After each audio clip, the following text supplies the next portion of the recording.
முதலாம் அதிகாரம் 17வது வசனத்துக்கு நாம் திருப்புவோம். ரோமர் 1:17. விசுவாசத்தினாலே நீதிமான் பிழைப்பான் என்று எழுதியிருக்கிறபடி விசுவாசத்தினால் உண்டாகும் தேவ நீதி விசுவாசத்திற்கென்று அந்த சுவிசேஷத்தினால் வெளிப்படுத்தப்படுகிறது. இந்த ஒரு வசனத்தை இன்றைக்கு பார்ப்போம். அடுத்த வாரத்திலிருந்து பாவம் என்றால் என்ன, அது எப்படி மனுஷனை ஆட்கொள்ளுகிறது என்பதை குறித்தெல்லாம் படிக்கப் போகிறோம். இன்றைக்கு இந்த விசுவாசத்தினாலே நீதிமான் பிழைப்பான் என்று எழுதியிருக்கிறதே, இதை குறித்து நாம் சற்று நேரம் பார்க்க போகிறோம். இந்த வசனத்திலே ஒரு காரியம் சொல்லப்பட்டிருக்கிறது.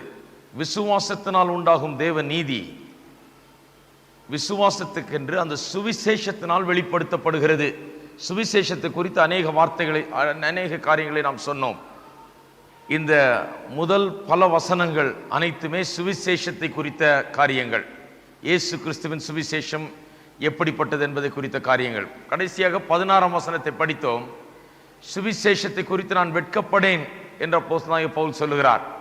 ரோமாபுரி செல்வாக்கு மிகுந்த நகரம், அதன் பெருமைகள் ஏராளம். போன வாரத்திலே சொன்னேன். அப்படிப்பட்ட ஒரு நகரத்தின் மத்தியிலே போய் சிலுவையில் அறையப்பட்ட ஒரு யூதனை குறித்த ஒரு சுவிசேஷத்தை அறிவிப்பதென்றால் அது சாதாரணமாக வெட்கத்துக்குரிய காரியமாக எண்ணப்படுகிற காரியம். யூதர்கள் என்றாலே கேவலமாக எண்ணுகிறார்கள். இந்த யூதர்களில் ஒருவன் பெரிய தேவன் என்றும் அவன் தேவனுடைய குமாரன் என்றும் பிரசங்கித்தால் அதை ஏளனமாய் நினைப்பார்கள். அதுவும் அல்லாமல் சிலுவையில் அறையப்பட்டவன் என்றால் மிகவும் கேவலமாக நினைக்கிற நாடு, ஊர். அந்த இடத்துல சிலுவையில் அறையப்பட்ட கிறிஸ்துவை பிரசங்கிக்கிற சுவிசேஷம் மிகவும் கேவலமாக எண்ணப்படும். ஆகையாலே அநேகர் சுவிசேஷத்தை குறித்து சொல்லுவதற்கு வெட்கப்பட்டு கொண்டிருந்திருக்கலாம். பவுல் அப்போஸ்தலன் சொல்லுகிறார், நான் வெட்கப்படேன். இப்படிப்பட்ட சிறந்த பொருளாதாரமும் மேன்மைகளும் கலாச்சாரமும் பணமும் வசதிகளும் படைத்த நாடுகள், அவைகள் பல பெருமைகளை உடைய நாடுகளாக இருந்தாலும் பல பிரச்சனைகளை உடைய நாடுகளாகவும் இருக்கிறது என்பதை நான் சொன்னேன். பெருமைகளை பார்த்து, இந்த மேன்மைகளை பார்த்து நாம் அசந்து விடக்கூடாது. ஐயோ, இவர்களுக்கு எப்படி நாம் சுவிசேஷத்தை சொல்லுவது என்று. இப்படிப்பட்ட ஜனங்கள் மத்தியிலே தான் உள்ளே ஒரு வெறுமை, உள்ளே ஒரு போராட்டம். பணமும் கலாச்சாரமும் பலவிதமான மேன்மைகளும் நிறைந்த நாடுகளிலே தான் மக்கள் வாழ பிடிக்காமல் சாக வேண்டும் என்று சொல்லிக் கொண்டிருக்கிறார்கள். அவருடைய உள்ளத்திலே தீராத ஒரு அதிருப்தி, வாழ்வதற்கூட அவர்களுக்கு பிடிக்கவில்லை. பவுல் அப்போஸ்தலன் சொல்லுகிறார், அப்பேற்பட்ட நாட்டுக்கு நான் வரும்போது, அந்த ஊருக்கு நான் வரும்போது அவருடைய மேன்மையை பார்த்து விட்டு நான் பயந்து பேசாமல் இருக்க போகிறதில்லை. அவர்களுக்கு தேவை சுவிசேஷம். சுவிசேஷம் மனிதரை விடுவிக்கிறது, அவர்களை மீட்டுக் கொள்ளுகிறது, அவர்களை பாவத்தின் வல்லமையிலிருந்து விடுவிக்கிறது என்பதை குறித்து அவர் அப்படி சொல்லுகிறார். சொல்லிவிட்டு 17ஆம் வசனத்திலே சொல்லுகிறார், விசுவாசத்தினால் உண்டாகும் தேவநீதி விசுவாசத்துக்கு என்று அந்த சுவிசேஷத்தினால் வெளிப்படுத்தப்படுகிறது. சுருக்கமாய் சொல்ல போனால் தேவநீதி, the righteousness of God is revealed through the gospel. தேவநீதி சுவிசேஷத்தினால் வெளிப்படுத்தப்படுகிறது. தேவநீதி சுவிசேஷத்தினால் வெளிப்படுத்தப்படுகிறது என்று சொன்னால் என்ன அர்த்தம்? தேவநீதி என்றால் என்ன? அது சுவிசேஷத்தினால் எப்படி வெளிப்படுத்தப்படுகிறது என்று பார்ப்போம். தேவநீதிக்கு 2 பக்கங்கள் உண்டு. ஒரு காயின், ஒரு காசுக்கு எப்படி 2 பக்கங்கள் உண்டோ அதுபோல தேவனுடைய நீதிக்கு 2 பக்கங்கள் உண்டு. அதன் ஒரு பக்கம் என்ன சொல்லுகிறது? தேவன் நீதி நிறைந்தவர், அவர் எல்லாவற்றையும் உண்டாக்கினவர், படைத்தவர், நீதியுள்ள தேவன், ஒன்றையும் நீதி இல்லாமல் செய்கிறவர் அல்ல அவர். அப்படிப்பட்ட நீதியுள்ள தேவன் ஒரு பிரமாணத்தை வைத்திருக்கிறார். அந்த பிரமாணம் என்ன? பாவம் செய்கிற ஆத்துமா சாகவே சாகும், ரத்தம் சிந்துதல் இல்லாமல் பாவ மன்னிப்பு கிடையாது என்கிற ஒரு நீதி, நியாயத்தை அவர் வைத்திருக்கிறார். இதுதான் நியாயம். பாவம் செய்கிற ஆத்துமா சாகவே சாகும், ரத்தம் சிந்துதல் இல்லாமல் பாவ மன்னிப்பு கிடையாது என்கிற நியாயத்தையும் நீதியும் ஒரு பக்கத்திலே அவர் வைத்திருக்கிறார். அதுதான் தேவனுடைய நீதி, அதுதான் தேவனுடைய நியாயம். இந்த உலகத்தை உண்டாக்குற தேவன் இந்த பிரமாணத்தை வைத்திருக்கிற அந்த பிரமாணத்தை யாரும் மாற்ற முடியாது. இந்த பிரமாணம் அப்படியே இருக்குது. இது மாற்றக்கூடாத ஒரு பிரமாணம். அப்படி என்றால் பார்த்துக் கொள்ளுங்கள், பாவம் செய்கிற ஆத்மா சாகவே சாகும், ரத்தம் சிந்துதல் இல்லாமல் பாவ மன்னிப்பு கிடையாது என்று சொன்னால், ஒரு மனுஷன் தேவனிடத்தில் வந்து ஏற்றுக்கொள்ளப்படுவது எவ்வளவு பெரிய ஒரு கடினமான காரியம் என்பதை பார்ப்போம். அப்படிப்பட்ட ஒரு பிரமாணத்தின் மத்தியில் வாழ்கிற நாம் தேவனண்டையில் வரும்போது அந்த பிரமாணம் நம்மை குற்றம் சாட்டுகிறது. அந்த பிரமாணம் என்ன சொல்லுகிறது? தேவனுடைய நீதி என்ன சொல்லுகிறது? நீ வராத தூர போ, மனுஷனாய் பிறந்த எவனும் பாவத்தில் பிறந்திருக்கிறான், தாய் என்னை பாவத்தில் கற்பம் தரித்தாள் என்று சங்கீதக்காரன் சொல்லுகிறான். இந்த பிரமாணம் சொல்லுகிறது நம்மை தூர நிற்க சொல்லி, தேவனிடத்தில் வர தகுதியற்றவர்கள் என்று சொல்லுகிறது. நாம் சாக வேண்டும் என்று இந்த பிரமாணம் சொல்லுகிறது. நாம் மரிப்பதற்கென்று ஒப்பு கொடுக்கப்பட்டவர்கள், நாம் சாவதற்கென்று ஒப்பு கொடுக்கப்பட்டவர்கள் என்று இந்த பிரமாணம் சொல்லுகிறது. பாவிகள் ஆகையால் சாக வேண்டும் என்று இந்த பிரமாணம் சொல்லுகிறது. ரத்தம் சிந்ததில் இல்லாமல் நமக்கு பாவ மன்னிப்பு கிடையாது, ரத்தம் சிந்ததில் இல்லாமல் கிட்ட வராதே என்று இந்த பிரமாணம் சொல்லுகிறது. பழைய ஏற்பாட்டின் சகல பலிகளும் அதன் சடங்காச்சாரங்களும் ரத்தம் சிந்துதலும் எல்லாம் இதைத்தான் சுட்டி காட்டிக் கொண்டிருந்தது. மனுஷனுக்கு உணர்த்தும்படியாக தான் காலாகாலமாக தேவன் பழைய ஏற்பாட்டு காலம் முழுவதும் ரத்தம் சிந்துதலை அமுல்படுத்தினார். இதனே அது புறஜாதிகள் வணங்குகிற தெய்வம் மாதிரி போய் கோழியும் பறவையும் ஆட்டையும் மாட்டையும் அடிச்சிட்டு இருக்க வேண்டியது கிடையாது. ரத்தம் சிந்துதல், அந்த ரத்தம் மனுஷனுடைய பாவத்தை கழுவுகிறது இல்லை, அதனால ஒரு நிவாரணம் கிடைக்க போகிறது இல்லை மனுஷனுக்கு. மனுஷன் எப்படி உணர்வான்? தன்னுடைய பாவத்தின் சம்பளம் மரணம் என்பதை எப்படி உணர்வான்? ஒவ்வொரு முறை அவன் ஒரு பலியை இட்டு அந்த குற்றமற்ற ஆட்டுக்குட்டியை அவன் அடிக்கும் போது, கொல்லும் போது, தன்னுடைய பாவத்தின் நிமித்தமாகவே இது அடிக்கப்படுகிறது என்கிற உணர்வு அவனுக்குள்ளாக வருகிறது. பாவம் செய்தால் அதன் சம்பளம் மரணம், மரணம் தான் அதற்கு கிடைக்கக்கூடிய கூலி என்பதை மனுஷன் ஒவ்வொரு முறையும் உணரும்படியாக தான் தேவன் அதை வைத்தார். அந்த பிரமாணம் இன்றைக்கும் இருக்கிறது. பாவம் செய்கிற ஆத்மா சாகவே சாகும், ரத்தம் சிந்தது இல்லாமல் பாவ மன்னிப்பு கிடையாது என்று. அப்படி என்றால் நாம் எல்லாம் தேவனிடத்தில் வருவது எவ்வளவு கடினமான காரியம் பாருங்க. தேவனுடைய நீதி அவ்வளவு பெருசா இருக்குது, அவருடைய பிரமாணம், அவருடைய நீதி இவ்வளவு கடினமானதா இருக்கிறது.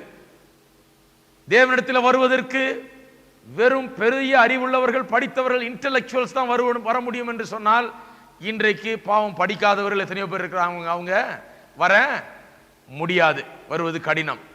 தேவனிடத்தில் ஏற்றுக்கொள்ளப்படுவதற்கு பெரும் பணக்காரர்கள் மட்டுமே, செல்வந்தர்கள் மட்டுமே வர முடியும் என்று சொல்லி ஒரு பிரமாணம் இருக்கும் என்றால், இன்றைக்கு பாவம் எவ்வளோ பெரிய ஏழைகள் இருக்கிறார்கள், வசதி இல்லாதவர்கள், அவர்கள் தேவனிடத்தில் வர முடியாது இல்லையா? தேவனிடத்தில் ஏற்றுக்கொள்ளப்படுவதற்கு வெறும் நீதிமான்கள் மட்டுமே வர முடியும் என்று சொன்னால், இன்றைக்கு யாருமே வர முடியாது. நல்லா கவனிச்சிங்களா?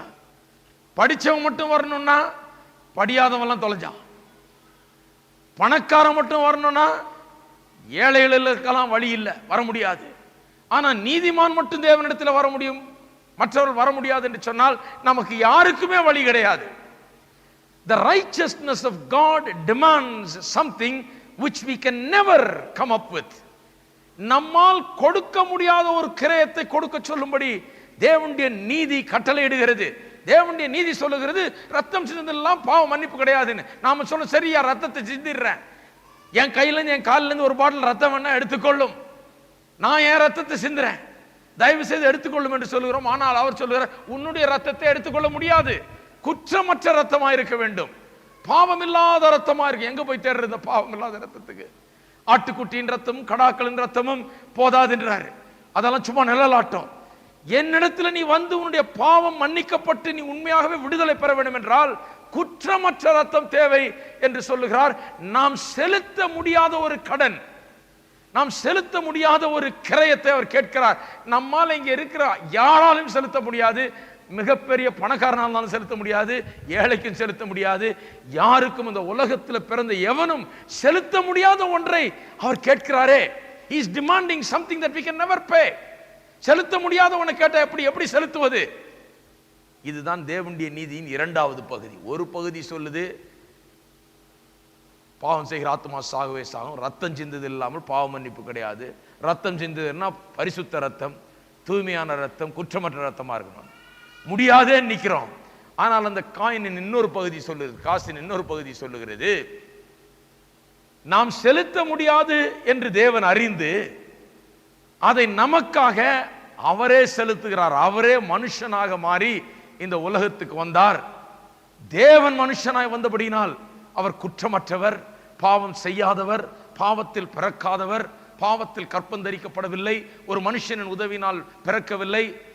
ஒரு மனுஷனாலே பாவம் உலகத்திலே பிரவேசித்தது என்று சொல்லப்படுகிறது. ஆனால் மனுஷனாலே இவர் பிறவாதவர், ஆகையால் பாவம் இவருக்குள் பிரவேசிக்கவில்லை. பாவ சுவாபம் இல்லாதவராய், தெய்வீக சுவாபம் உள்ளவராய், மனுஷராய் நம்ம மத்தியில் அவர் பிறந்தார்.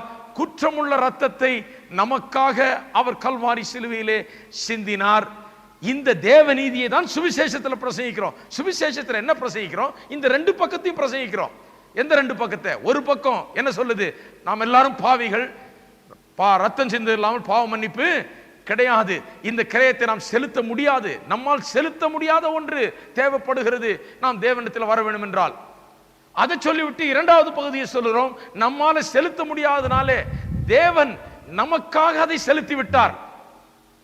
செலுத்த முடியாத ஒரு கடனாயுது ஆகிவிட்டபடினாலே அவரே இந்த உலகத்துக்கு வந்து தம்முடைய ஜீவனையை கொடுத்து தம்முடைய இரத்தத்தையே சிந்தி நம்மை மீட்டுக் கொண்டார் என்று தேவ நீதியை அதன் இரண்டு பக்கங்களையும் இந்த சுவிசேஷம் அறிவிக்கிறது.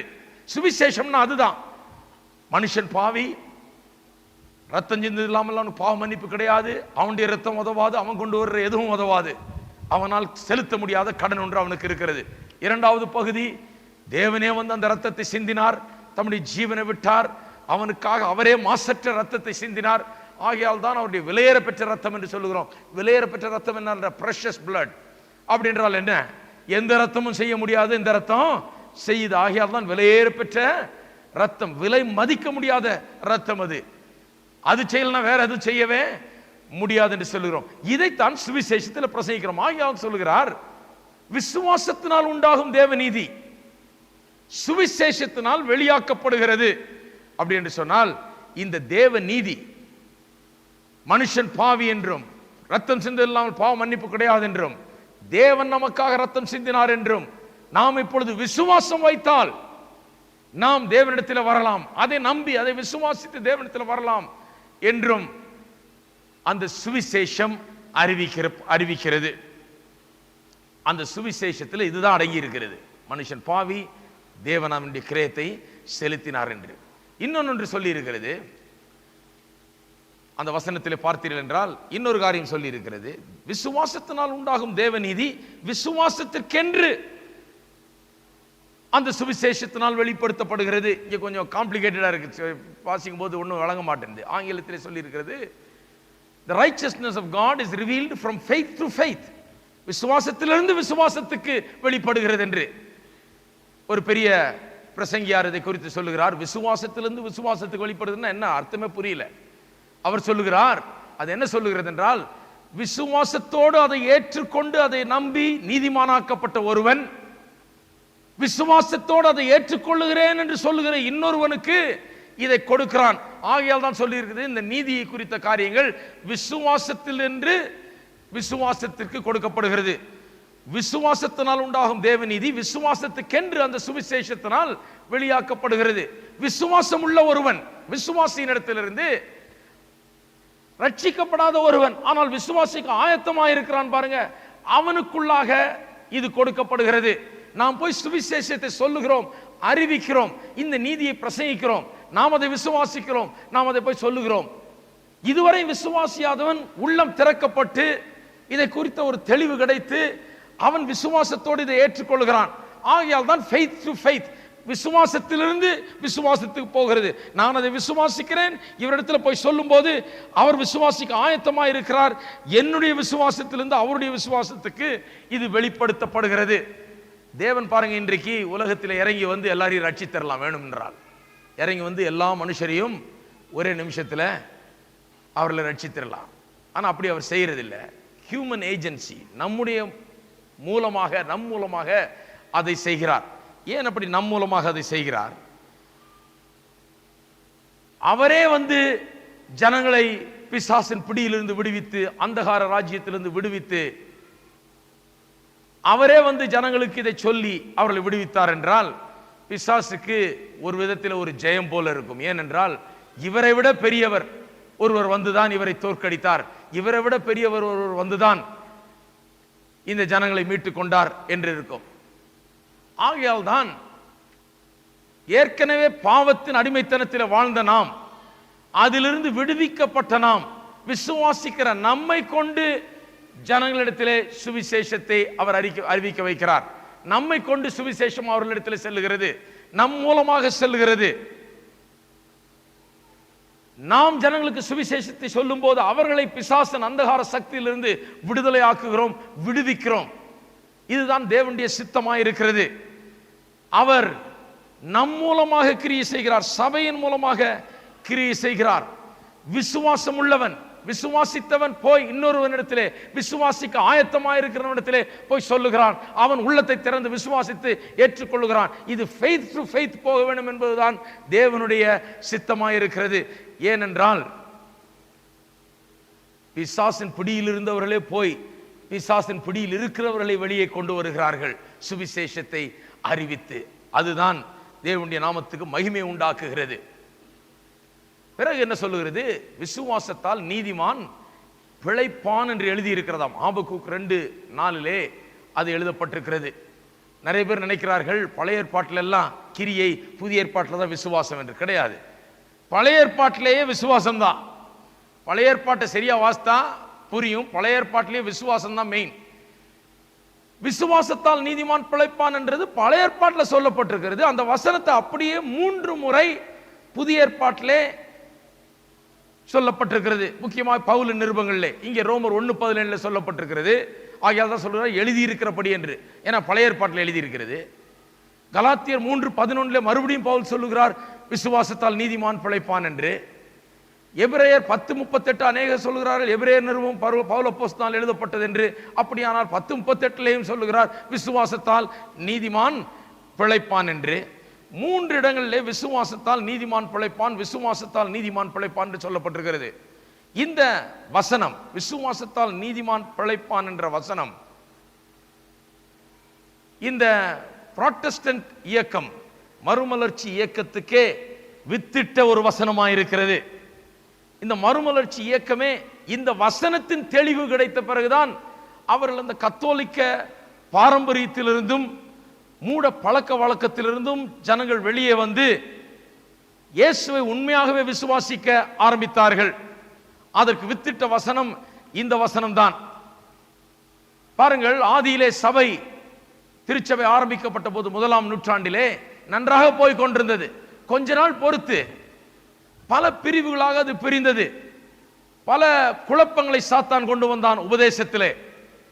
ஒரு நதி எப்படி வந்து ஓடிக்கொண்டிருக்கிற நதி வந்து திடீரென்று பிரிந்து 2 பிரிவாய் போகிறதோ அல்லது 4 பிரிவாய் போகிறதோ, அதுபோல பல பிரிவுகளாக சபை சென்று விட்டது. தேவன் மாறிவிடவில்லை, தேவன் அப்படியே தான் இருக்கிறாரு.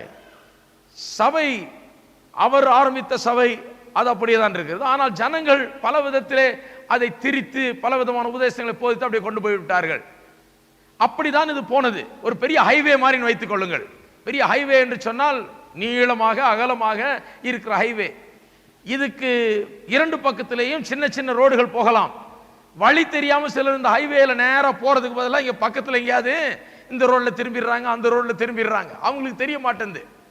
இங்க கீழே இருக்கிறதுனால அவங்களுக்கு ஒரு சரியான ஒரு வியூ கிடையாது, ஒரு காட்சி கிடையாது. ஐயோ நம்ம தப்பி போறோமே, நேரா போனதான் நம்ம போய் சேருவோம்னு தெரிய மாட்டேங்குது அவங்களுக்கு. ஏதோ இதுதான் நேருன்னு நினைச்சிட்டு இப்படி போயிடுறாங்க. ஆனா மேல பறக்கிறவங்களுக்கு, இப்ப பிளேன்ல போய் பாத்தீங்கன்னா அல்லது ஒரு மலை உச்சியில நின்று பாத்தீங்கன்னா இந்த ஹைவே நேரா போய் அந்த ஊருக்குள்ள போறது கிளீனா தெரியும். இங்க போற இந்த சின்ன காரை பார்த்து நீங்க சொல்ல முடியும், ஐயோ இந்த ஆளு தப்பி போயிட்டாரு, இந்த பக்கம் போயிட்டாரு, இப்படி இல்ல போனது தானே பெரிய ஹைவேன்னு. சத்தியம் அது போலதான். சத்தியம் ஒரு பெரிய ஹைவே போல. இதிலிருந்து அநேகர் வழி தப்பி அப்படியே வழியில ஏமாந்து போய் வஞ்சிக்கப்பட்டு பல விதமான உபதேசங்களை பின்பற்றி அப்படி இப்படி போயிடுறாங்க. அவர்கள் மத்தியிலே ஒரு மனுஷன் மேல இருந்து பார்க்க ஆரம்பிச்சார். தேவனுடைய வெளிப்பாடு அந்த ஆளுக்கு கிடைக்க ஆரம்பித்தது. தேவன் அந்த ஆளை உயர்த்தி இந்த வசனத்தை காண்பிக்க ஆரம்பித்தார். இந்த வசனத்தினுடைய அர்த்தத்தை அந்த ஆளுக்கு விளக்க ஆரம்பித்தார். அவர் அதை பார்த்த போதுதான் அவருக்கு தெரிந்தது, ஐயோ நம்ம வழி தப்பி போய்விட்டோம் என்று. அவருடைய பெயர் தான் மார்ட்டின் லூத்தர். ஐரோப்பாவிலே எர்ஃபர்ட் என்கிற ஒரு ஊரிலே உள்ள ஒரு லைப்ரரியிலே ஒரு படம் வைத்திருக்கிறார்கள், அவரை குறித்த ஒரு படம். அவர் தன்னுடைய அறையிலே உட்கார்ந்து கொண்டிருப்பதாகவும், அதிகாலையிலே சூரிய ஒளி ஜன்னல் வழியாக அடித்துக் கொண்டிருக்கிறது, அவர் வேதத்தை திறந்து வைத்துக் கொண்டிருக்கிறார், அந்த சூரிய ஒளி அங்கே வந்து வேதத்தின் மீது விழுகிறது. எந்த வசனம் அங்கே ஹைலைட் பண்ணி காண்பிக்கப்படுகிறது என்றால், விசுவாசத்தால் நீதிமான் பிழைப்பான் என்று. அதை அவருடைய படித்துக் கொண்டிருக்கிறார். சூரிய ஒளி இங்கே வெளிச்சத்தை காண்பிக்கிறது, தேவனிடத்திலிருந்து வருகிற பரிசுத்த ஆவியின் மூலமாக வருகிற ஒளி அவருடைய உள்ளத்தை ஒளிமயமாக்கி கொண்டிருக்கிறது. அவர் இப்பொழுது புரிகிறது, இவருக்கு விசுவாசத்தால் நீதிமான் பிழைப்பான் என்ற வசனம் புரிகிறது போல இருக்கிறது. அவர் படித்துக் கொண்டிருப்பதாக அங்கே காட்டப்படுகிறது. இன்னொரு லைப்ரரியிலே, ஐரோப்பா கண்டத்திலே இன்னொரு லைப்ரரியிலே, ரூடோல்ஃப் ஸ்டாட் என்கிற ஒரு பட்டணத்திலே உள்ள ஒரு லைப்ரரியிலே, அவருடைய இளைய மகன் பால் லூத்தர் என்பவர் தன்னுடைய கைப்பட தன்னுடைய தகப்பனாரின் அனுபவத்தை குறித்து அவர் கேள்விப்பட்டதை, தகப்பனாரிடத்திலிருந்து நேரடியாக கேள்விப்பட்டதை எழுதி வைத்திருக்கிறார். அவர் கையாலேயே எழுதின அந்த மேனுஸ்கிரிப்ட், எழுதப்பட்ட அந்த காகிதத்தை அப்படியே வைத்து கண்ணாடியிலே பதித்து போகிறவர்களெல்லாம் வாசிக்கிற மாதிரி வைத்திருக்கிறார்கள். அதிலே அவர் எப்படி தன்னுடைய தகப்பனார் ரட்சிப்பை புரிந்து கொண்டார், கத்தோலிக்க சாமியாராக இருந்த இவர் எப்படி ரட்சிப்பை புரிந்து கொண்டார் என்பதை அதிலே அவர் விளக்கி சொல்லுகிறார்.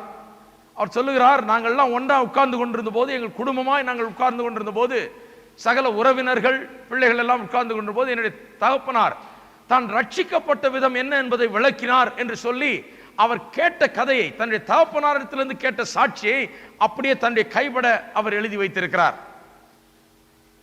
அதில் என்ன சொல்லுகிறார், இந்த விசுவாசத்தால் நீதிமான் பிழைப்பான் என்கிற இந்த பழைய ஏற்பாட்டு வசனம் 3 முறை புதிய ஏற்பாட்டிலே வருகிறது போல 3 முறை மார்ட்டின் லூத்தருடைய வாழ்க்கையிலேயும் வந்து அவரை மாற்றுவதற்காக அது கிரியை செய்தது. முதலாவது முறை விட்டன்பர்க் என்கிற இடத்திலே இந்த மார்ட்டின் லூத்தர் வேதத்தை ஆழமாய் படித்துக் கொண்டிருந்தார். ரோமர் நிருபத்தை எடுத்து படித்தார். படிக்கும் போது அந்த 1:17 வந்து அப்படியே நின்று விட்டார்.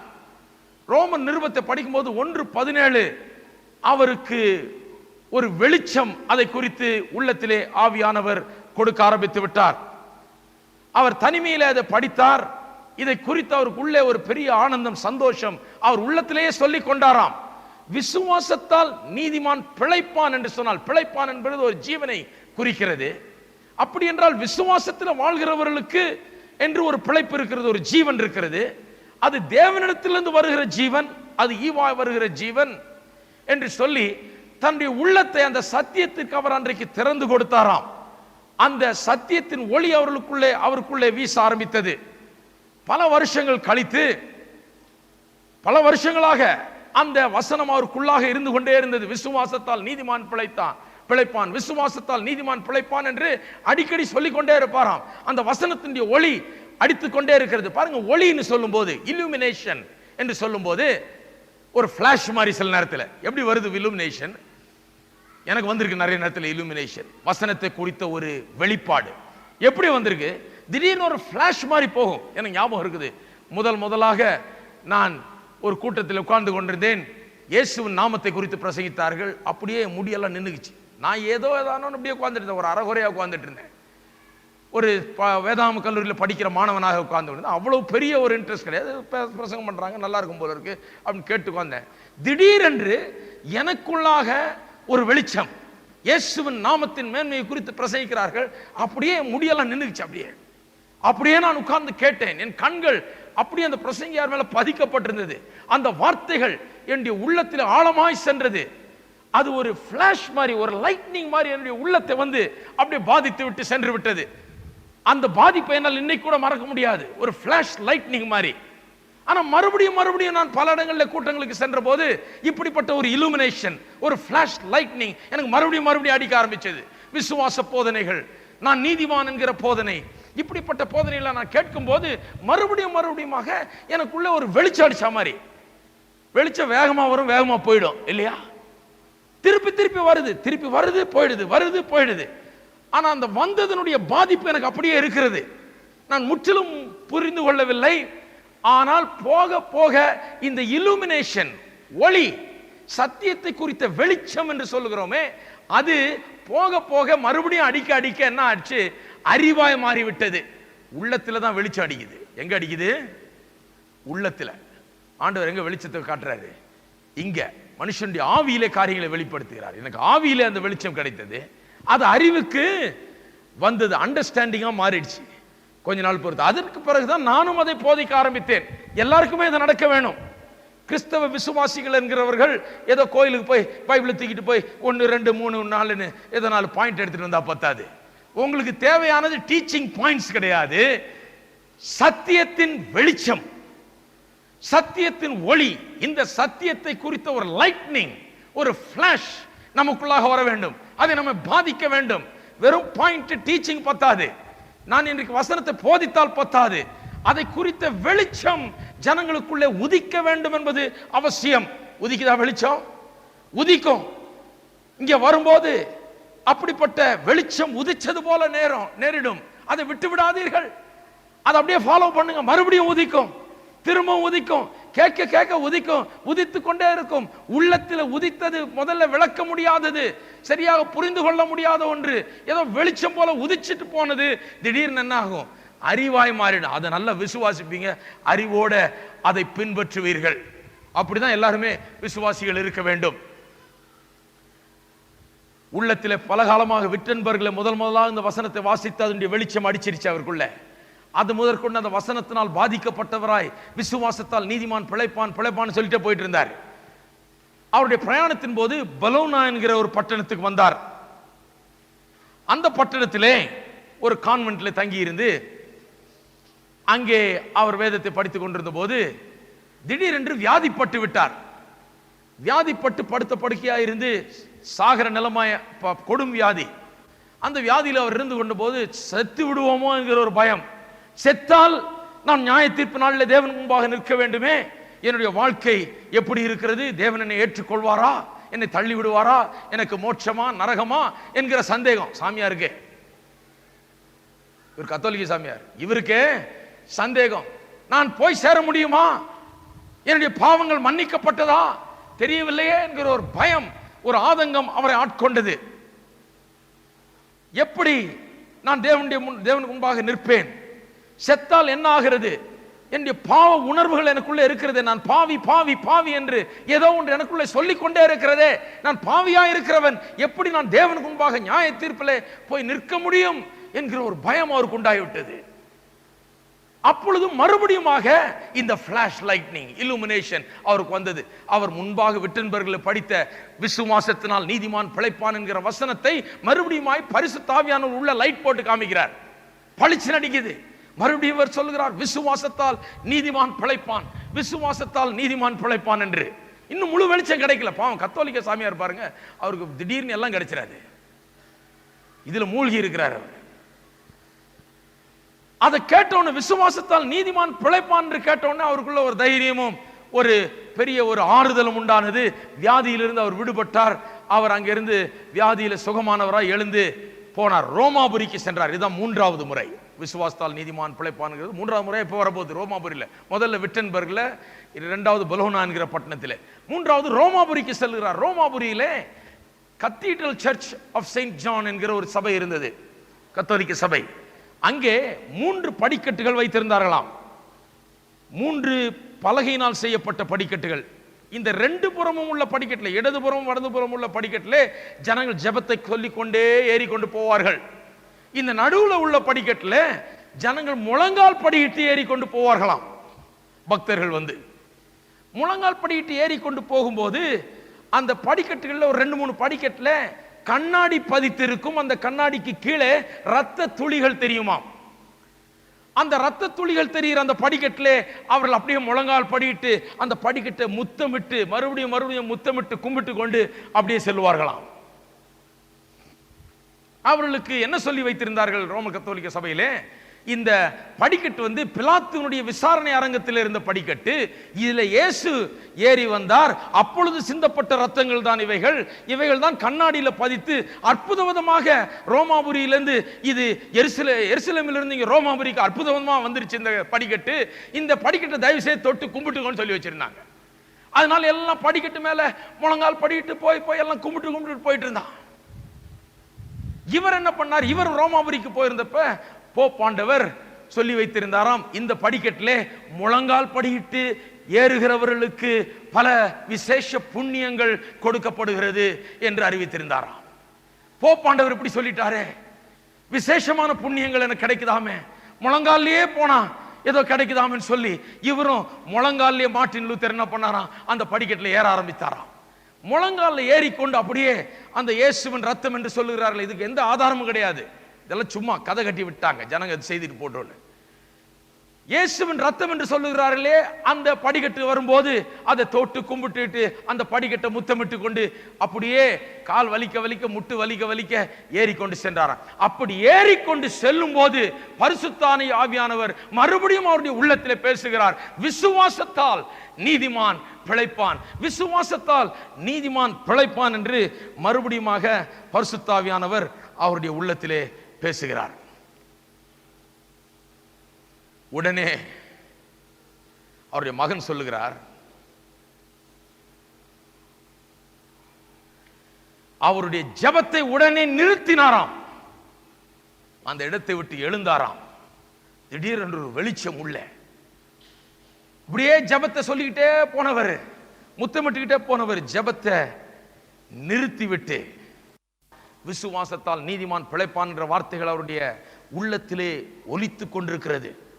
வெட்கம், என்ன இப்படிப்பட்ட ஒரு நிலைக்கு வந்துட்டோம், இப்படிப்பட்ட பாரம்பரியங்களையும் மதங்களையும் பின்பற்ற மனுஷனாக கிரயத்தை, என்னால் கொடுக்க முடியாத ரத்தத்தை சிலுவையின் மூலமாக அல்லவா வருகிறது, என்னுடைய கிரியின் மூலமாக வருகிறது, அவருடைய சிலுவையின் மூலமாக அல்லவா புண்ணியங்கள் வருகிறது, எனக்கு வருகிற சுகம் பலன் ஆரோக்கியம் பிடிச்சிருக்கிறார். இவர் சரியான பாதைக்கு வந்து விட்டார். வழி தப்பி போனவர் இப்பொழுது சரியான பாதைக்கு வந்து விட்டார். பாருங்க, மதம் இப்படி காரியங்களை போதிக்கிறது. மதம் இப்படி இந்த படிக்கட்டு அங்கிருந்து வந்தது, இங்கிருந்து வந்தது, இதை கும்பிட்டுக்கோ, இதை முத்தமிட்டுக்கோ, இப்படின்னு பல விதமான காரியத்தை போதித்து ஜனங்களை அதுக்குள்ள நடத்தி அப்படியே அவர்களை அதை செய்ய வைக்கிறது.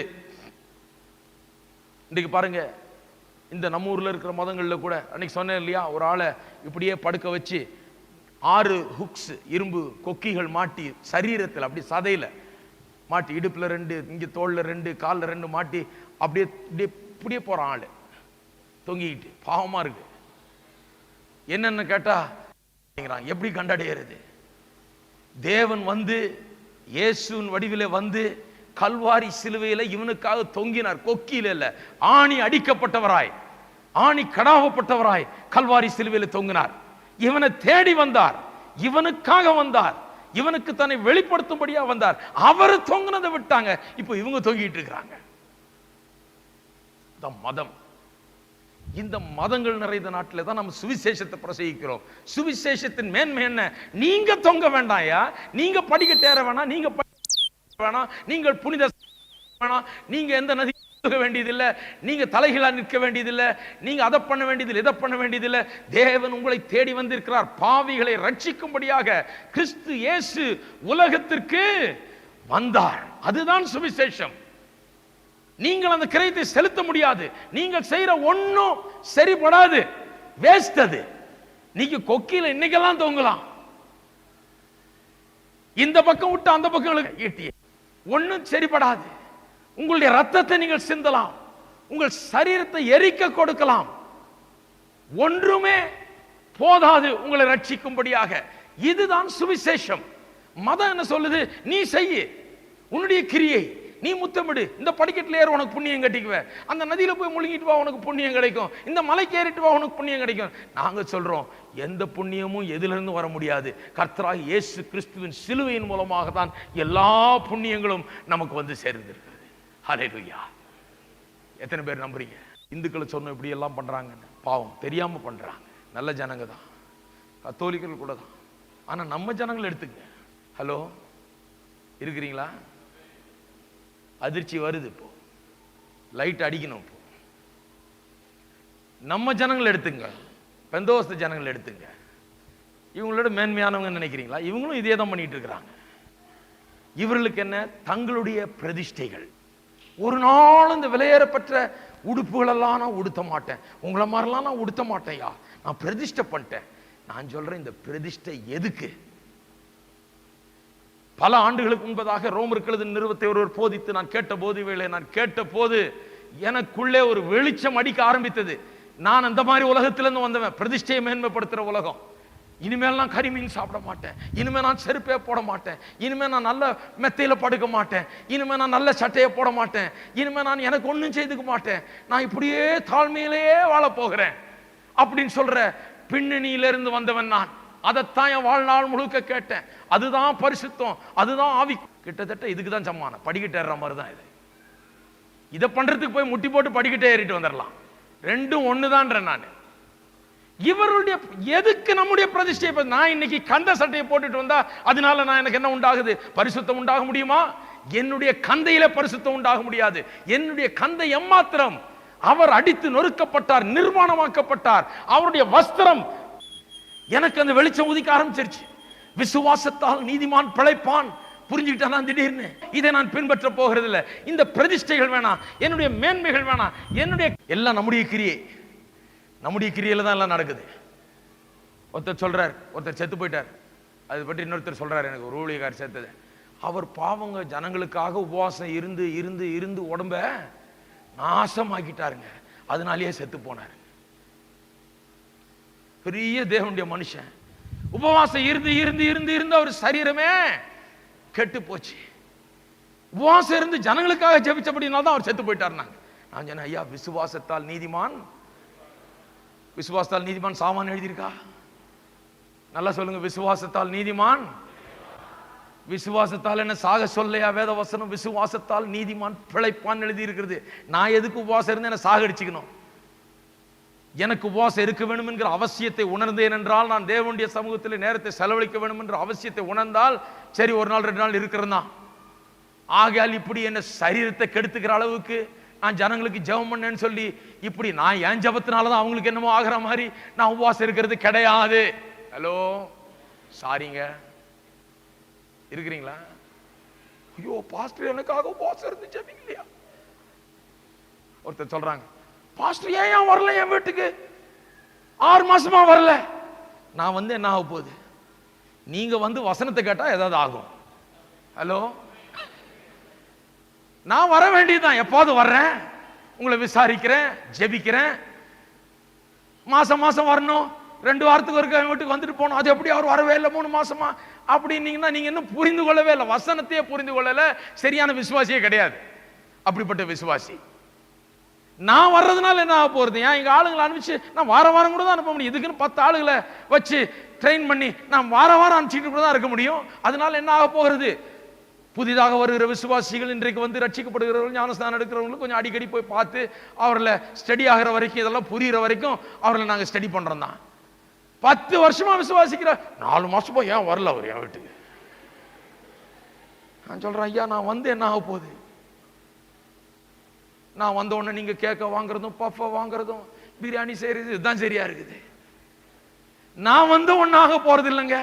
நீங்க வாங்க, வந்து கர்த்தருடைய வசனத்தை கேளுங்க. பாஸ்டருடைய ஜெபத்தினாலும் உபவாசத்தினாலும் நீதிமான் பிழைப்பான் எழுதியிருக்குதா? பாஸ்டர் உங்களுக்காக உபவாசம் இருந்து கடந்த 40 நாளாக உங்களுக்காக படாத பாடுபட்டு பாஸ்டர் ஜெபித்தபடினால்தான் நீங்க கிடையாது. இயேசு கல்வாரி சிலுவையில மரித்தபடினாலே, உங்களுக்காக ரத்தம் சிந்தினபடினாலே, உங்களுக்காக அடிக்கப்பட்டபடினாலே நீங்கள் சுகம் பெறலாம், நீங்கள் பாவ மன்னிப்பை பெறலாம், நீங்கள் ஜெயத்தை பெறலாம், நீங்கள் விடுதலை. இதுதான் சத்தியம். நாம் பண்றதா பெரிய காரியம். ஹலோ, இருக்கிறீங்களா? நல்லா தான் சொல்லுங்களா? ஆமென்.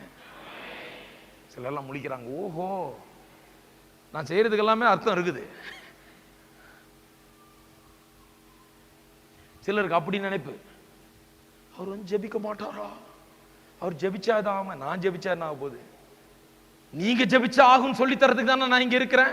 இந்த உலகம் பூரா இதே பிரச்சனையா போச்சு. இந்த ஊர் பூரா என்கிட்ட வா, நான் ஜெபிச்சா சுகமாகும், எனக்கு எழுது, எனக்கு சொல்லு, நான் உபவாசம் இருக்கிறேன் உனக்காக, நான் உனக்கு இதை செய்து கொடுக்குறேன். நான் அதற்கு மத்தியிலே ஒரு வினோதமான ஊழியக்காரனா நின்றுட்டு இருக்கிறேன்.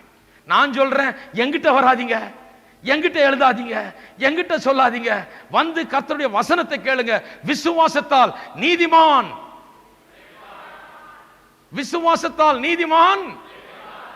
இதை புரிந்து கொண்டு இதனுடைய வெளிச்சம் உள்ள அடிச்சதுன்னா எந்த பிரச்சனையும் உங்களை மேற்கொள்ள முடியாது.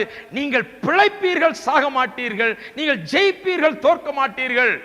ஹலோ, அதுக்கு தான் சொல்றது, இங்க வர்றதுதான் முக்கியம். நான் வந்து வீட்டில் வந்து உட்காந்து நான் ஒரு ஜெபம் பண்ணிட்டு போறதுனால பெரியசா ஒன்றும் நடந்துட போறதில்லை. அது ஒரு ஐக்கியம்.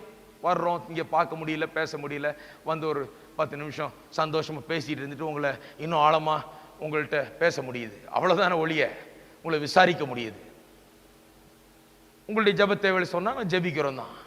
ஆனா அதுக்குன்னு எங்க உபவாசத்திலையும் எங்க ஜெபத்திலையுமா உங்க வாழ்க்கை நடக்குது? அது கிறிஸ்தவமே கிடையாது. இங்க இருக்கிற யாரும் அந்த விதத்துல தப்பா போகக்கூடாது, நான் சொல்லிட்டேன்.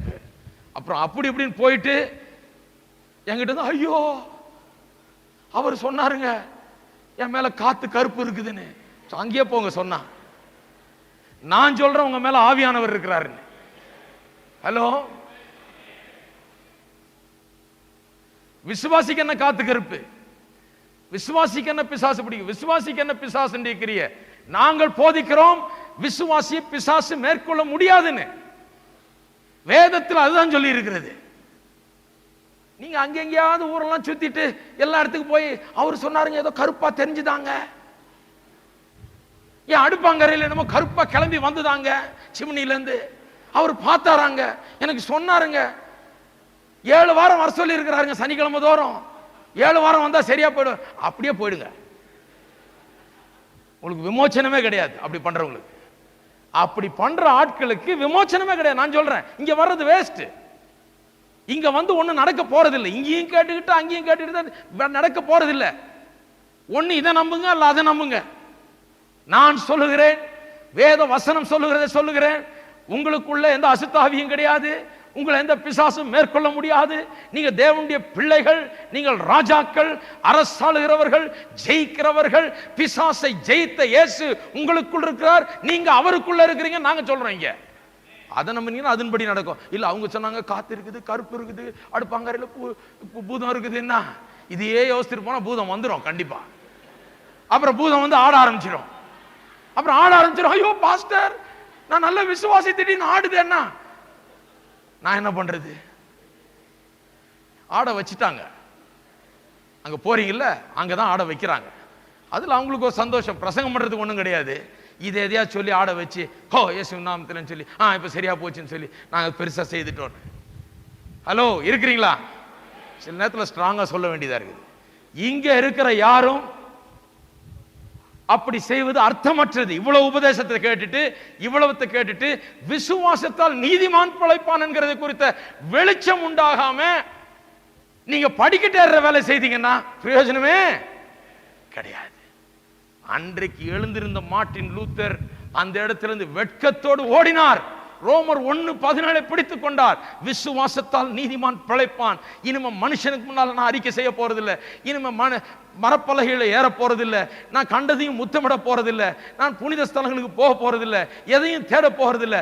விசுவாசத்தால் நான் அவரை விசுவாசிக்கும் போது, இயேசு எனக்காக மரித்தார், எனக்காக அடக்கம் பண்ணப்பட்டார், எனக்காக உயிர் தெழுந்தார், அவருடைய ரத்தம் எனக்காக சிந்தப்பட்டது, அவர் எனக்காக காயம்பட்டார், நான் இன்றைக்கு விடுதலையும் சுகத்தையும் பெற முடியும் என்று விசுவாசிக்கும் போது நான் பிழைக்கிறேன். இருக்கிறீங்களா? விசுவாசத்தால் நீதிமான். எப்படி பிழைக்க போறீங்க? எப்படி விசுவாசம் வரும்?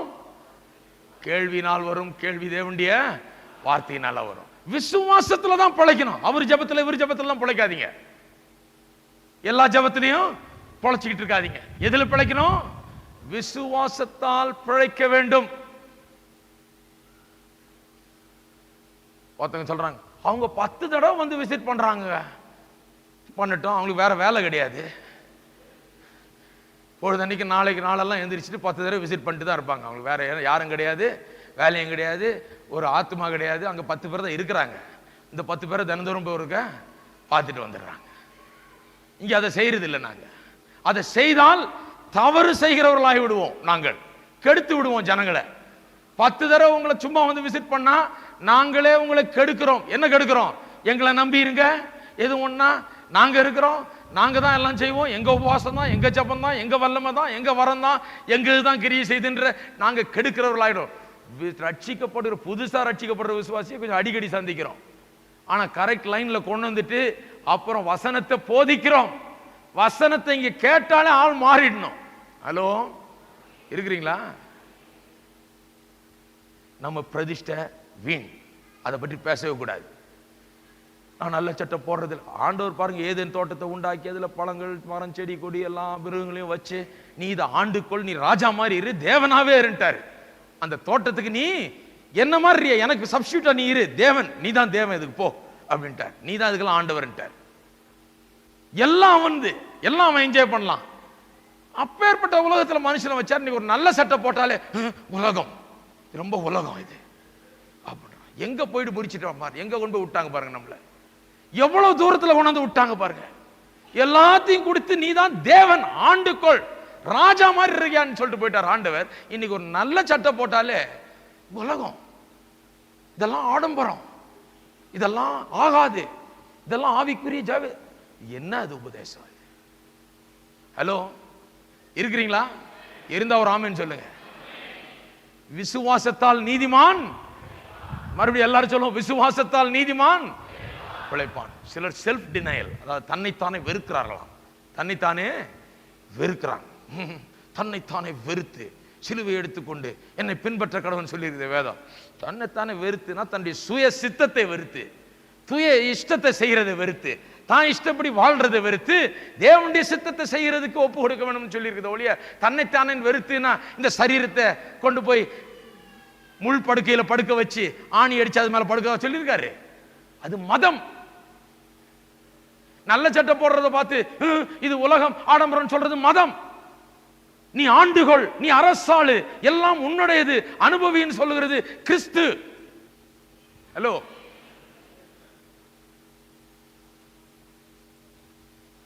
தன்னைத்தானே வெறுக்கிறன்ற பேர்ல தன்னுடைய சரீரத்தையும் எல்லாவற்றையும் இம்சப்படுத்தி கொண்டு தரையில படுத்துக்கிட்டு எனக்கு எதுவுமே இல்லை, நான் தன்னைத்தானே வெறுக்கிறேன்னு சொல்றது மதம்.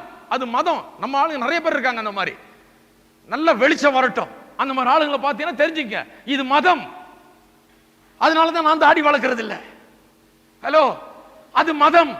அதனாலதான் நானே காவி போடுறது இல்லை, அது மதம். ஹலோ, இருக்கிறீங்களா? போயிட்டீங்களா? ஆகையால் தான் நான் இந்த அனாவசியமான காரியங்கள்லாம் பண்றது கிடையாது. ஏன்னா அது மதம், இது ஜீவன். எனக்கு இருக்கிறது என்ன? ஜீவன். எத்தனை பேருக்கு ஜீவன் இருக்குது? மதத்தை விட்டு ஒளிங்க, ஜீவனை பிரதிபலியுங்கள். ஹல்லேலூயா. விசுவாசத்தால் இந்த ஒரு வசனத்தை குறித்த வெளிச்சம் வந்துருச்சுன்னா எல்லாமே சரியா போயிடும். நீங்க பிழைக்கிறது விசுவாசத்தினால, நீங்க பிழைக்கிறது விசுவாசத்தினால. இதை குறித்த வெளிப்பாடு எல்லா ரீதியிலும் வந்துட்டா, மார்ட்டின் லூத்தர் தன்னுடைய கிரியினால தான் பிழைக்கிறேன்னு நினைச்சிட்டு இருந்தார். ஐயோ, தேவன் நான் முழங்காலே ஏறுறதை பார்த்துட்டு, என்னுடைய கஷ்டத்தை பார்த்துட்டு, என் முழங்கால் தேஞ்சதை பார்த்துட்டு எப்படியாவது சில புண்ணியங்களை தருவாரான்னு. உங்க முழங்காலே கலட்டி வச்சா கூட புண்ணியம் கிடைக்காது. இயேசு செய்ததை விடவா உங்க முழங்கால்? அவர் அடிக்கப்பட்டதை விடவா நீங்க பண்றது? அவர் ரத்தம் சிந்தினதை விடவா உங்க சட்டையும் உங்க இதுவும் கிடையாது. அதெல்லாம் மதம். இது என்ன? ஜீவன். எல்லாரும் எழுந்து நிற்போம். இருக்கிறீங்களா? வெளிச்சம் அடிச்சுதா? எத்தனை பேருக்கு வெளிச்சம் நல்லா அடிச்சுதா? இப்போ அடிச்ச வெளிச்சத்தை போய் மற்றவங்களுக்கு கொடுக்கணும்.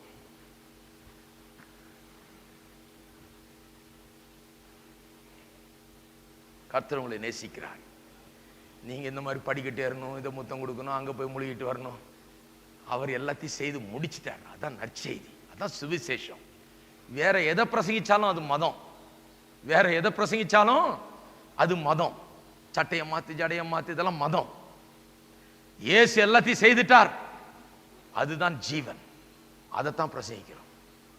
எல்லாரும் கைகளை உயர்த்தி கர்த்தராகிய இயேசு கிறிஸ்து நமக்காக செய்த, சிலுவையில் செய்து முடித்த சகலத்துக்காக நாம் கர்த்தருக்கு நன்றி செலுத்துவோம்.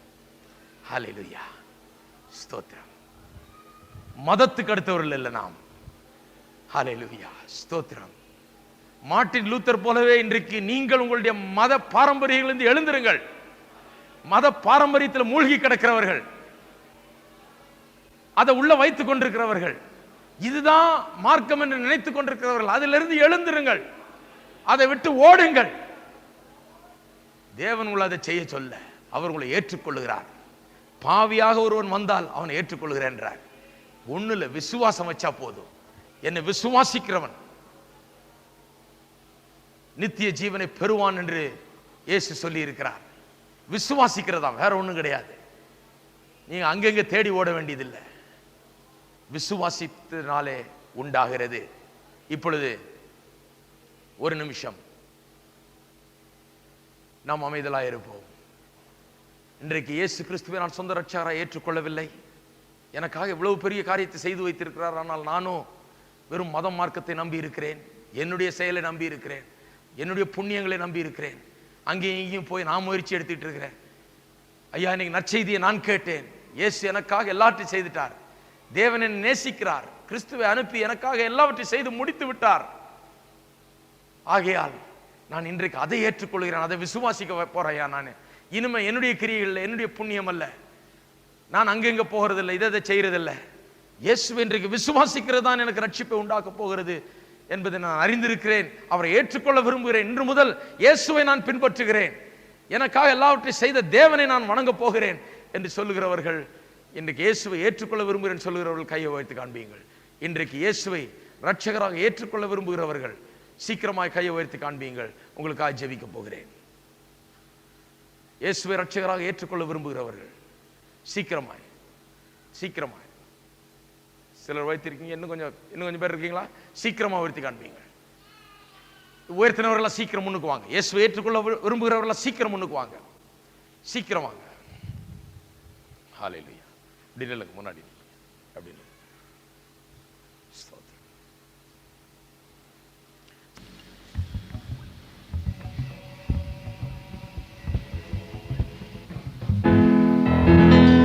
எனக்கு இன்பம் ஏதென கேட்டால் நான் காரணம் சொல்வேன். என் பாவம் நீங்கிற்றே, வம்பன் வந்தென்னை நோக்கி எங்கே நீங்கிற்றென்றால் தெம்பாய் நீங்கிற்றென்பே. அதை கல்வாரியின் ரத்தத்தாலே மூடியாச்சுதே, அவை வானம் பூமி போல நீங்கிற்றே. அன்பர் மறதி கடலுள்ளே ஆழ்ந்தது நன்று. ஆமென். சுத்தமானே. கர்த்தர் ஆசீர்வதிப்பார். அதை கல்வாரியின் ரத்தத்தாலே மூடியாச்சுதே, அவை வானம் பூமி போல நீங்கிற்றே. அன்பர் மறதி கடலுள்ளே ஆழ்ந்தது நன்று. ஆமென். சுத்தமானே. அதை கல்வாரியின் ரத்தத்தாலே மூடியாச்சுதே, வானம் பூமி போல நீங்கிற்றே. அன்பர் மறதி கடலுள்ளே ஆழ்ந்தது நன்று. ஆமென்.